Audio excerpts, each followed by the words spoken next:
it. The sun rose slowly over the Pride lands, casting warm golden light across the savannah. Pride Rock stood tall and proud, just as it always had, watching over the land like a silent guardian. Birds took flight, antelopes grazed peacefully, and the circle of life moved forward as it always did. At the very edge of Pride Rock, Kiara stood alone. She gazed across the endless plains, her amber eyes filled with curiosity rather than comfort. The Pride lands were beautiful, safe, protected, but to Kiara, they felt smaller every day. She flicked her tail restlessly and sighed. Same sunrise, same rocks, same rules, she muttered. From behind her, a familiar voice called out, "Kiara, your father is looking for you." Kiara turned to see her mother, Queen Nala, approaching with a gentle but knowing smile. "You were supposed to be training with Simba this morning," Nala said softly. Kiara groaned. "Again? He already taught me how to roar, pounce, track, patrol, and lecture." Nala chuckled. "One day, you'll understand why he worries." Kiara didn't respond. She looked toward the far distance, the Outlands, a place forbidden, dangerous, and always spoken of in hushed warnings. Simba's voice echoed from below, Pride Rock, Kiara. She winced. "Uh-oh," Simba climbed up beside her, his expression serious but full of concern. "You wandered too close to the border again." "I was just looking," Kiara replied. "I didn't cross it." "That line exists for a reason," Simba said firmly. "Beyond it lies danger." Kiara met his gaze. "You always say that. But you never say why."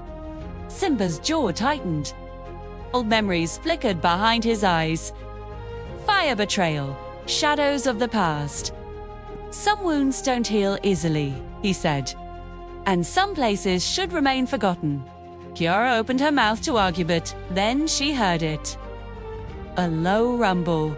The ground trembled slightly beneath their paws. Simba's ears flattened. "Did you feel that?" Before Kiara could answer, a loud crack echoed from the distance.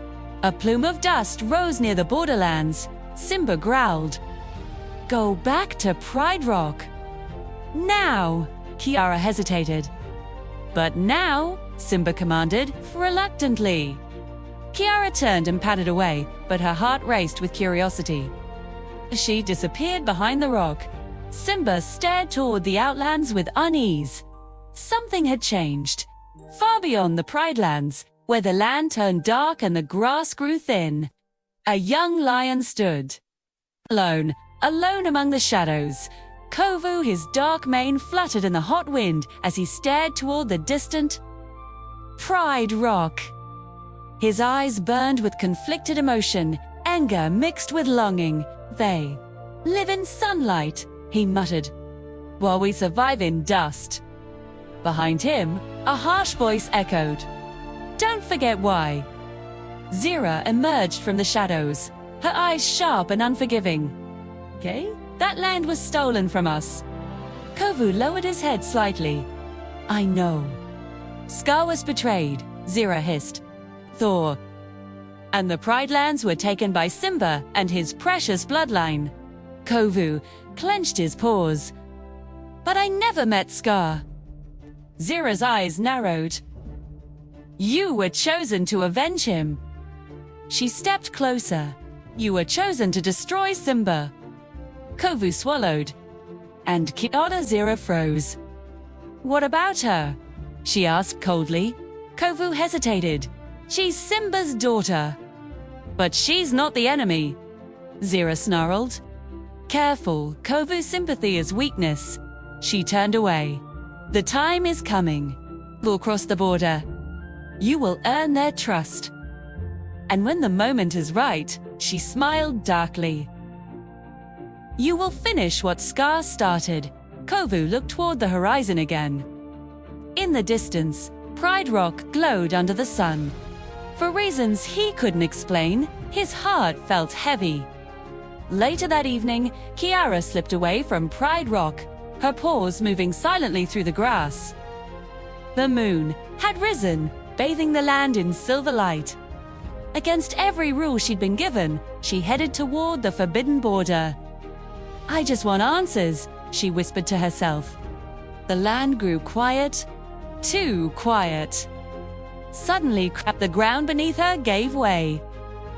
Kiara yelped as she slid down a rocky slope, tumbling into a dark ravine.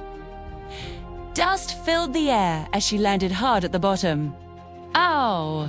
she groaned. She tried to stand, but her paw throbbed painfully. "Great! Just great!" A shadow moved above her. Kiara froze. "Hello!" a deep voice called cautiously. Her heart pounded. She looked up to see a dark lion peering down at her, his eyes wide with surprise. They stared at each other in stunned silence. "You're from the Pride Lands," the stranger said. "And you're an outlander," Kiara replied. Neither of them moved. The wind blew softly between them. Neither knew it yet, but in that moment, the fate of two kingdoms had just changed forever.